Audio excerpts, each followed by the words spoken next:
Crime here is up and through the roof. Candidate Trump called out what seems obvious to many Americans, but President Trump, as you know, the FBI says overall violent crime is actually coming down in this country. Trump faced a correction that itself needs to be corrected.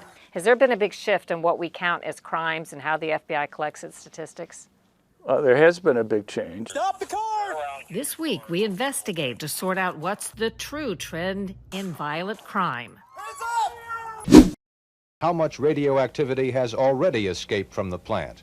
Almost a half-century ago, a nuclear accident at what was known as 3 Mile Island was the beginning of a meltdown in America's promising industry to generate power. But new demands are forcing a new consideration. There is demand that will increase, whether it be through data centers, AI. Is nuclear the answer? There's a whole fleet of them. Look on the ASA. My gosh. There's a lot going on up there. There it is again. It's so close. And out there these days. Based on everything you know, how long do you think the U.S. government has had evidence of extraterrestrial life? Decades. The truth is out there. It's a question of how soon and how much will be released of the UFO files.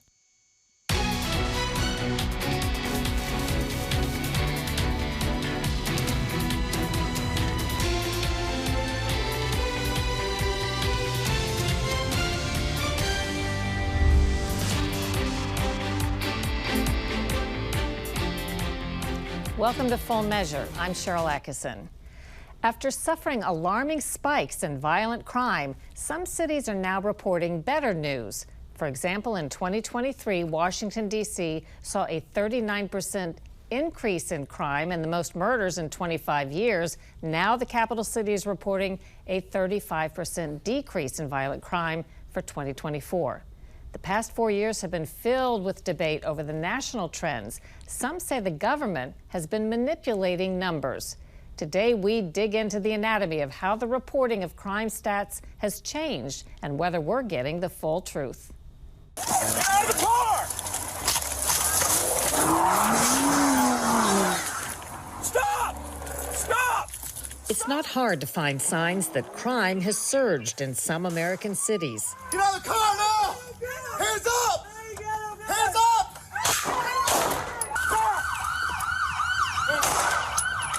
Yet many in media and politics insisted it's just a mirage, that there's actually less crime. In 2023, going into the election year, proofs seemed to come in the FBI's annual crime data. The statistics showed a 2.1% decrease in violent crime in 2022 under the Biden administration. Last year, the United States had one of the lowest rates of all violent crimes in more than 50 years. To many, the good news seemed to fly in the face of the reality on the ground. Stop the car! Turn around and get in your car and go away.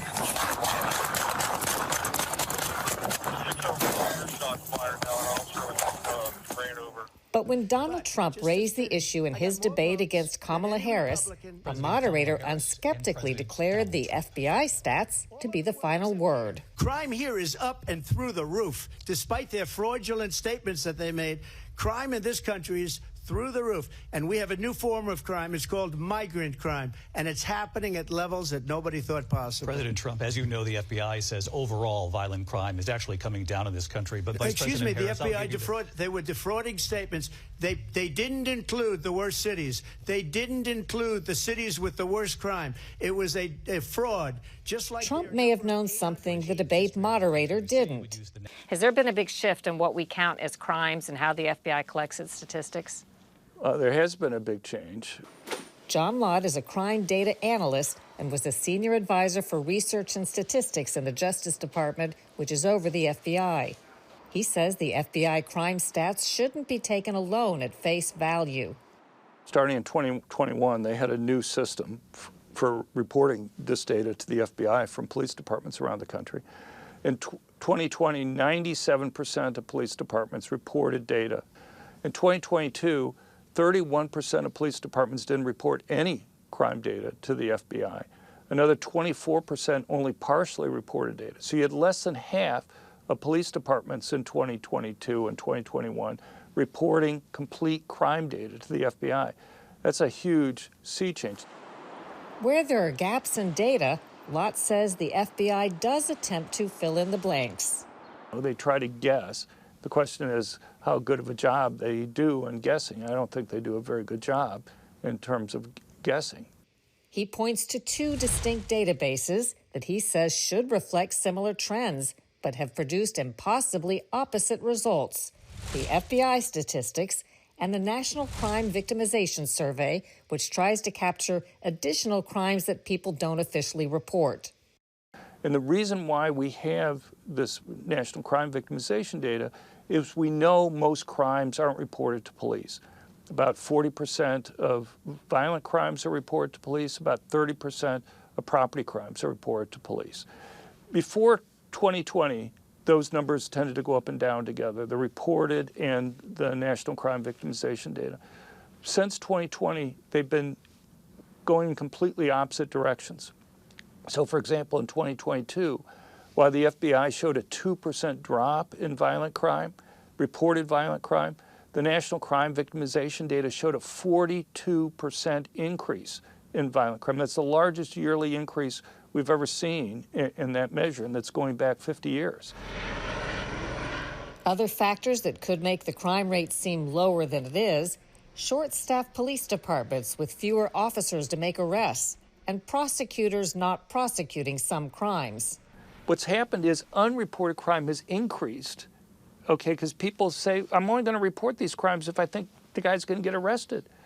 Based on the numbers you've seen, what would you say is the true crime trend in this country? And maybe different for violent crimes and nonviolent crimes, but what do you see in the numbers?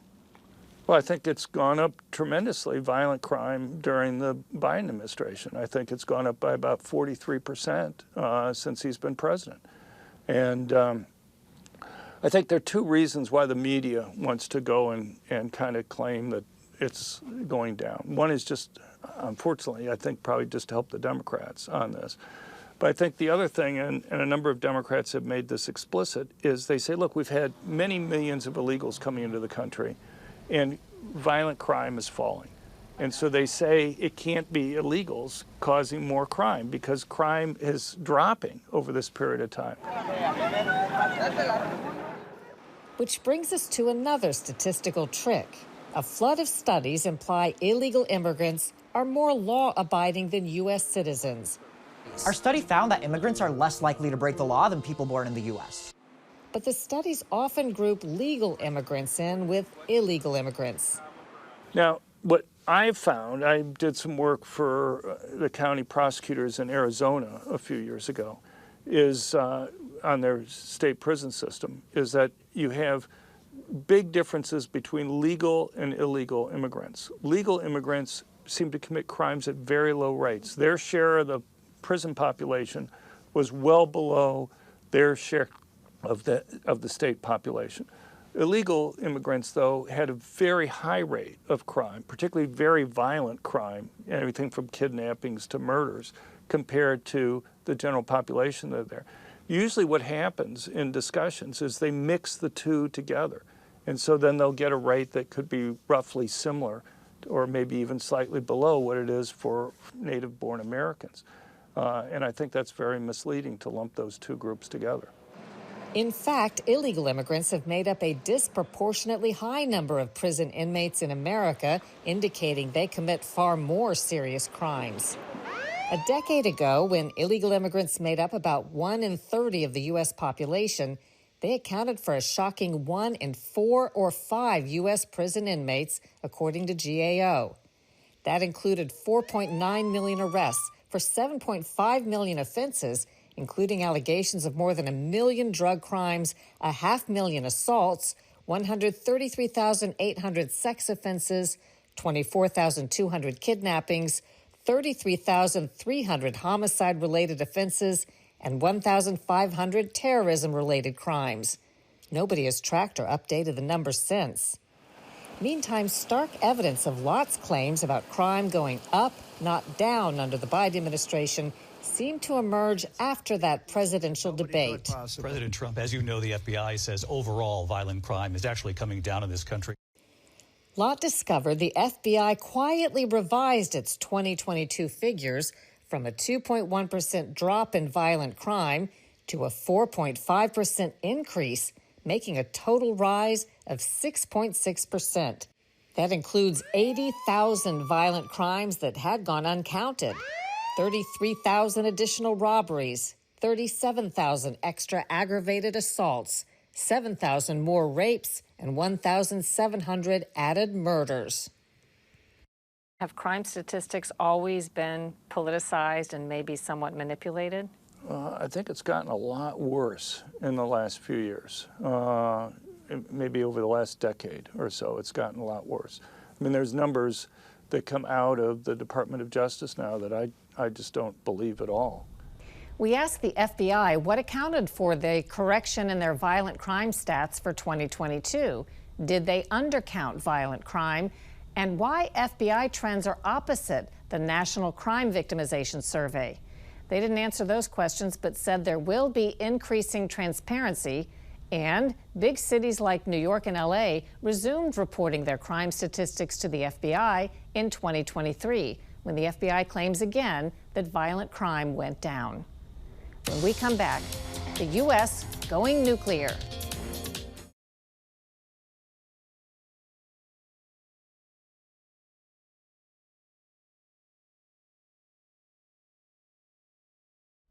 A half-century ago, nuclear power was seen as a promising source of energy for the future, but war and disasters quickly changed public opinion, and the promise of nuclear power became cursed. Now big tech companies want to bring it back to life. Scott Thuman reports on the renewed interest in nuclear power and the challenges that lie ahead. It was the first step in a nuclear nightmare. As far as in March of 1979, one nuclear reactor at 3 Mile Island in Pennsylvania suffered a meltdown, an uncontrolled nuclear reaction. This is easily the most serious accident in the licensed reactor program. Tens of thousands left. Panic in the surrounding area was only compounded by a meltdown in crisis management, conflicting reports, and confusion by authorities on exposure and evacuation. All fueled by a disaster film, The China Syndrome, about a nuclear emergency released just weeks before the 3 Mile Island accident.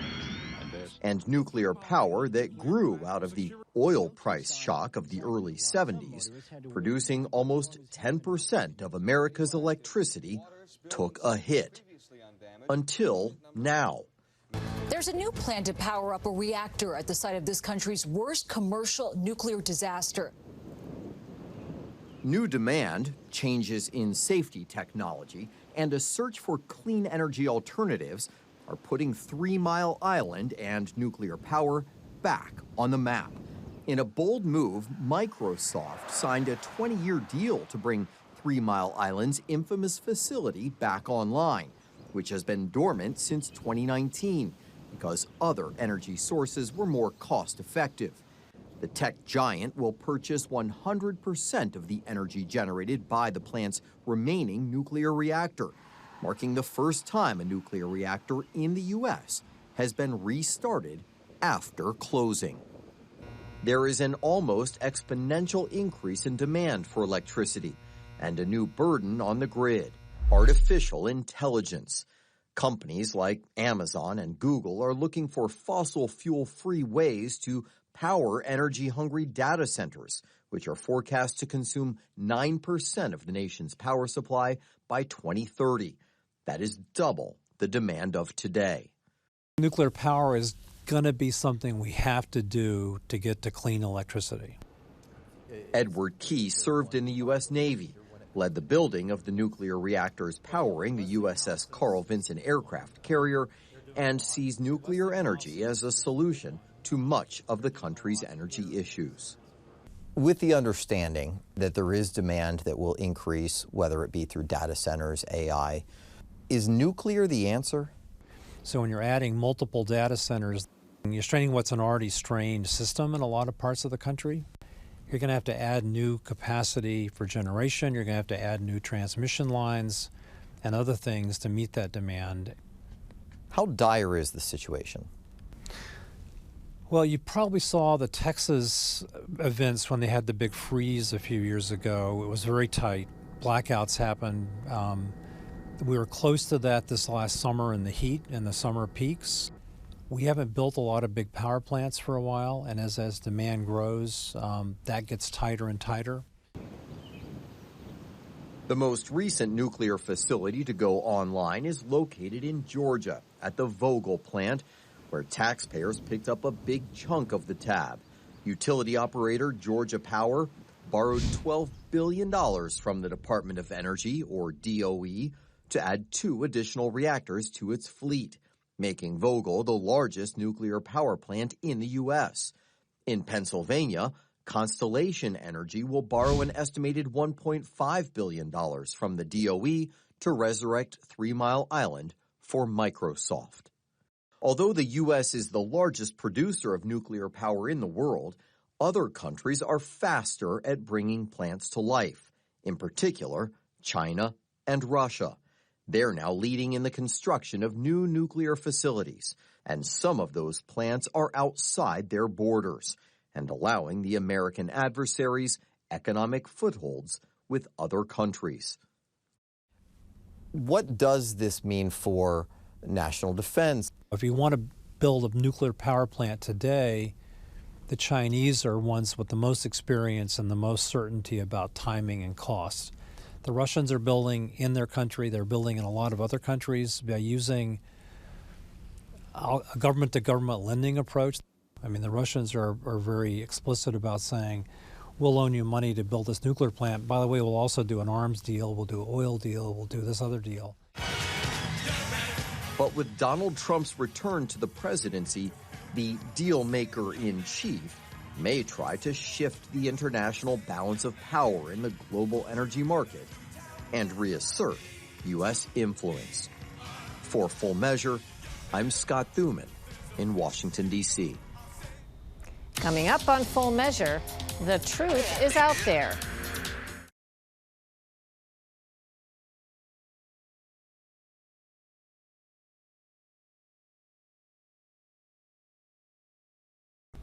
There's been a huge jump in reports of sightings about mysterious flying objects, prompting airports to close and sparking state and federal investigations. The Biden administration largely brushed it all off as normal. Still, in recent years, the government has done a 180 on the topic of UFOs. After long denying them, they now admit they're a real thing. And now the Trump administration is promising more transparency. Will we finally learn the truth? Lisa Fletcher reports. There it is again. It's so close. Though we all now carry camera phones, the images and videos are still terrible, grainy, and hard to make out. That is a drone. Here, recent unexplained sightings of drones and groups of drones that have perplexed political leaders and worried many residents of East Coast states. There's a whole fleet of them. Look on the ASA. The Pentagon's multi-million-dollar video systems, these taken by Navy F-18s, aren't much better in terms of quality. What these sightings have in common is uncertainty. There's clearly something out there, but no one is sure what. It was back in the 1950s and 1960s when UFOs really became a thing. Just as the U.S. and Soviet Union were competing up in space and fighting the Cold War down on Earth. I knew it. This is an alien, and you guys are from some government agency trying to keep it under wraps. Our seeming obsession with the possibility of extraterrestrial intelligence spawning countless TV shows and movies. But in recent years, things have become serious with multiple congressional hearings. Late last year, John Kozlowski, the Pentagon's UFO chief, described what happened when a law enforcement officer saw a strange orb in the sky. He saw a blacker than black object. He said it was about the size of a Prius, 4 to 6 feet wide. And as he got 40 to 60 meters away from the object, it tilted up about 45 degrees, and then it shot up vertically. He says 10 to 100 times faster than any drone he's ever seen before. Also testifying recently, retired Navy Rear Admiral Tim Gallaudet.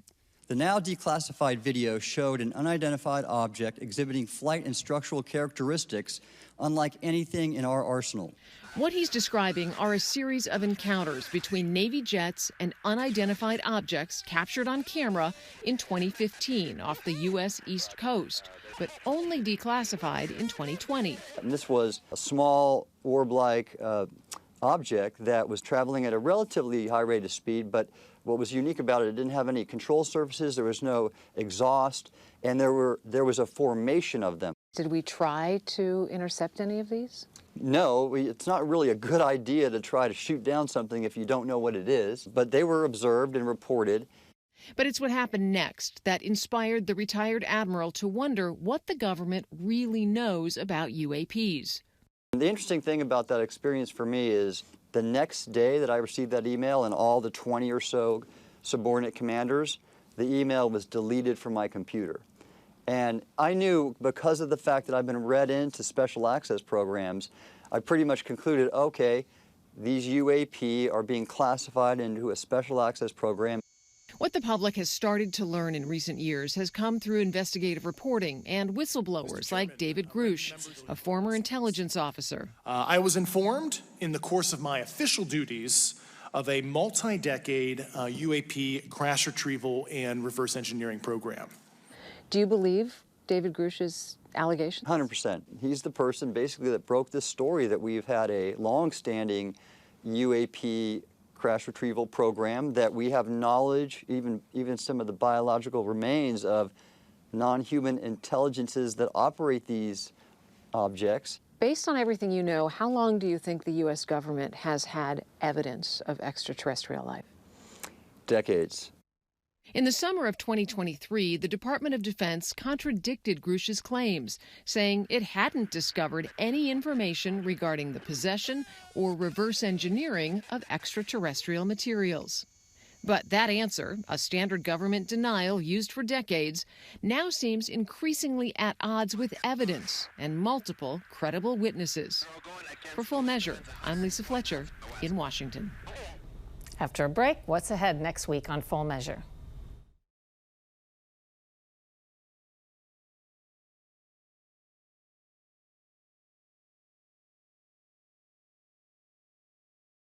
Coming up next week on Full Measure. As our 10th season draws to a close, we'll have one of your favorites, our end of the season roundtable, reviewing some of our most impactful work and the biggest stories. So I think our economy is going to roar. I think our stock market's going to do great. We are increasing production 50%. That's a huge number. As far as what you expected from the state or the federal government, where does that fall? In the beginning, it was hardly existent. Scott Thuman, Lisa Fletcher, and Mackenzie Frost join me with highlights of some of your favorite stories and ours next week on Full Measure. Until next time, we'll be searching for more stories that hold powers accountable. Thanks for watching.